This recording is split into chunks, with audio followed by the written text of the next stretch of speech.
वो भी राजनीतिक पृष्ठभूमि आपकी माता जी, लंबा करियर, आपके सामने तो अब जिम्मेदारी कुछ ज़्यादा बड़ी हो गई है, क्या कहना है? जी, मेरी जो ज़िम्मेदारी बढ़ी है, ये इसके कारण नहीं है क्योंकि मेरी माता जनप्रतिनिधि थी। ये इसलिए है क्योंकि मैं नरेंद्र मोदी की सिपाही हूँ, क्योंकि मैं भाजपा की कर्मठ कार्यकर्ता हूँ, क्योंकि नई दिल्ली संसदीय क्षेत्र से देवतुल्य मतदाता ने भाजपा का चयन करा है और इस विश्वास को मैं कभी निराश नहीं होने दूँगी। जो आपके सामने चुनौती थी, अरविंद केजरीवाल की चुनौती थी और विपक्ष साझा उम्मीदवार खड़ा किया था, आम आदमी पार्टी का उम्मीदवार था। क्या कहना है, जो रोड मैप अरविंद केजरीवाल देते हैं और फेल हो जाते हैं, तीसरी बार 7-0 का स्कोर है? देखिए, मैं कहूँगी कि किसी प्रकार की चुनौती नहीं, ये मैं चुनाव प्रचार में भी कह रही थी कि माननीय मुख्यमंत्री अरविंद केजरीवाल जी 2014 में भी प्रचार में थे, 2019 में भी प्रचार में थे, इस बार 2024 में भी प्रचार में थे।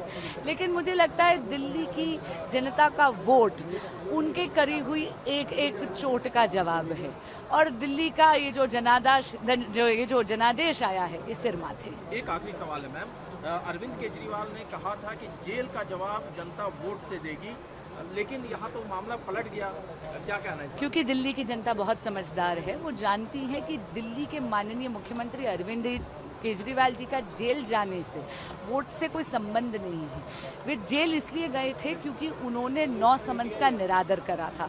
वे जेल इसलिए गए हैं क्योंकि दिल्ली हाईकोर्ट का जजमेंट कहता है कि माननीय मुख्यमंत्री अरविंद केजरीवाल जी की व्यक्तिगत भूमिका रही है शराब घोटाले में करोड़ों रुपए का किकबैक लेने की, और ये दिल्ली की जनता बहुत समझदार है। और इसीलिए जब माननीय मुख्यमंत्री जी ने किसी भी प्रकार का एक बनावटी सहानुभूति का एक, मैं कहूँगी, फसाद क्रिएट करने का प्रयास करा, दिल्ली की जनता पे वो छाया नहीं।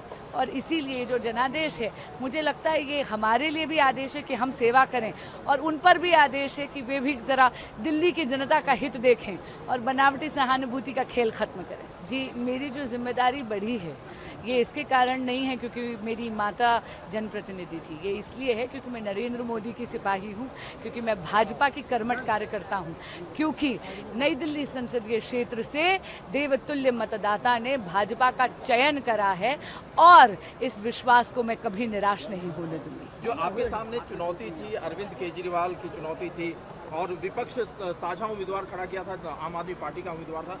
क्या कहना है, जो रोड मैप अरविंद केजरीवाल देते हैं और फेल हो जाते हैं, तीसरी बार 7-0 का स्कोर है? देखिए, मैं कहूँगी कि किसी प्रकार की चुनौती नहीं, ये मैं चुनाव प्रचार में भी कह रही थी कि माननीय मुख्यमंत्री अरविंद केजरीवाल जी 2014 में भी प्रचार में थे, 2019 में भी प्रचार में थे, इस बार 2024 में भी प्रचार में थे।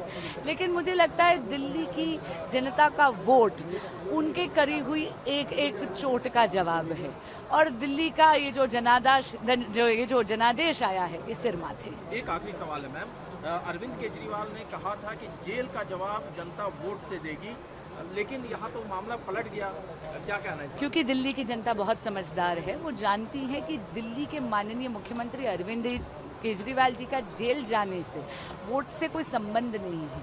वे जेल इसलिए गए थे क्योंकि उन्होंने 9 समन्स का निरादर करा था। वे जेल इसलिए गए हैं क्योंकि दिल्ली हाईकोर्ट का जजमेंट कहता है कि माननीय मुख्यमंत्री अरविंद केजरीवाल जी की व्यक्तिगत भूमिका रही है शराब घोटाले में करोड़ों रुपए का किकबैक लेने की, और ये दिल्ली की जनता बहुत समझदार है। और इसीलिए जब माननीय मुख्यमंत्री जी ने किसी भी प्रकार का एक बनावटी सहानुभूति का एक, मैं कहूँगी, फसाद क्रिएट करने का प्रयास करा, दिल्ली की जनता पे वो छाया नहीं।